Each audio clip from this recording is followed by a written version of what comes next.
Hi guys, good afternoon. It's me, Mama Lena Delen, ang inyong lingkod. Ngayon fresh bagong ligo tayo kasi matutulog na ako dahil pangmaga tayo bukas, di ba? So, chika for today ni Mama Lenden. So, ngayong maghapon na day off ko sa bahay lang ako. Talagang napakaganda na nangyari sa buhay namin ngayong araw na to. Kasi nakuha namin yung exam ng aking anak sa English. So, alam mo naman na mahirap magpaaral ng college ngayon, di ba? Lalo na talagang mga estudyante ngayon ay tawag doon, maraming mga pangangailangan na bilang estudyante.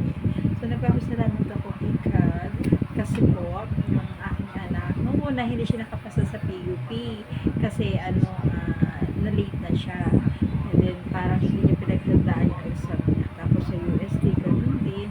So, marami naman mga scholarship yan sa Maynila. Pero, pag hindi ka maagang nakapag-register, nag-apply for scholarship, malilate ka talaga. So, ang bilis, halimbawa na tapos sila ng March, siguro mga bago mag-March, marami na mga naka-line up na estudyante, mga nag-exam. So, sure ko lang kasi yung anak ko nag-exam sa English. Tapos, talaga sobrang dami ng mga nag-exam ngayon mga estudyante. Hinahabol nila yung walang bayad. So, inis na kasi ni Jan lalaki na. Dalawa na sila magka-college. Kasi nga, sabi niya, Mama, baka mahirapan ka sa totoo naman, which is mahirap talaga magpaaral ng college ngayon. Kasi sa pamasahin na lang, di ba? Araw-araw pamasahin ng anak ko. Tapos, yung baong ano.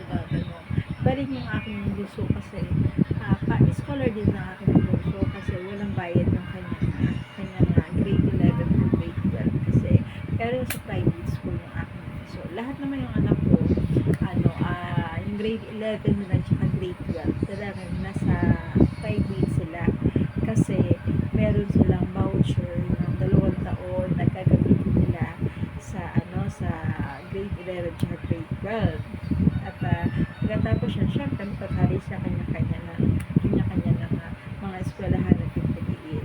So yun yan, pagpasalamat ako dahil talaga sobrang tuwa talaga kami. Ano mo, hindi kami makapaniwala kasi alam mo kung bakit ang hirap. Sabi nga ng kuya ko sabi sa message niya, sabi niya, alam mo ba yung naalala mo ba yung nasa Maynila tayo, nag-aaral tayo sa Maynila, di ba? Ang hirap makakuha ng mga scholarship dyan. Talagang kumbaga saan talaga talino, ganun. At talagang hindi talaga kami pinalad ng kuya ko nung mag-aral, di ba? Na makapag-aral ba sa mga ganyan, walang bayad, di ba?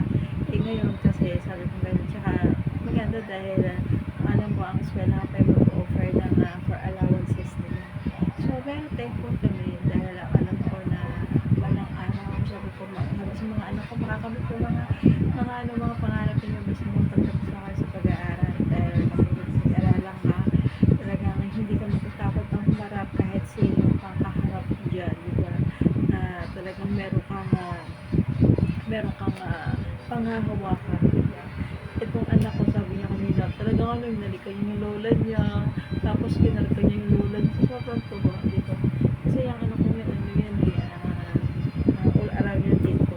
Tapos kanina, habang nasa kama si Faith, talagang tinitingnan niya yung result, sabi niya gano'n. Dali ang una nakakita ng resulta ng exam niya si Ate Faith. Tapos, sabi niya gano'n, diyan, sabi niya, nakapasa ka, hindi kami makapaniwala.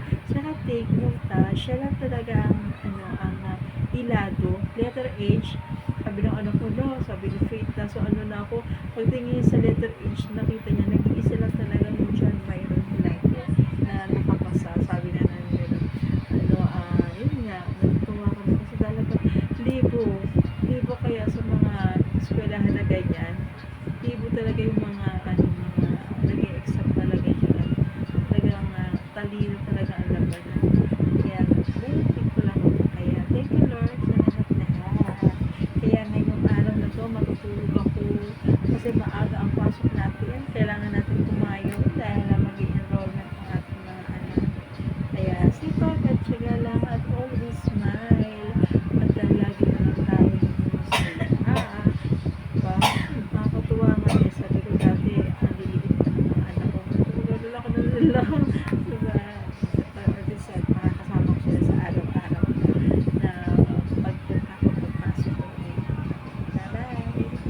bye-bye po. Sige na, ito po ang aking kwento sa mini vlog ko.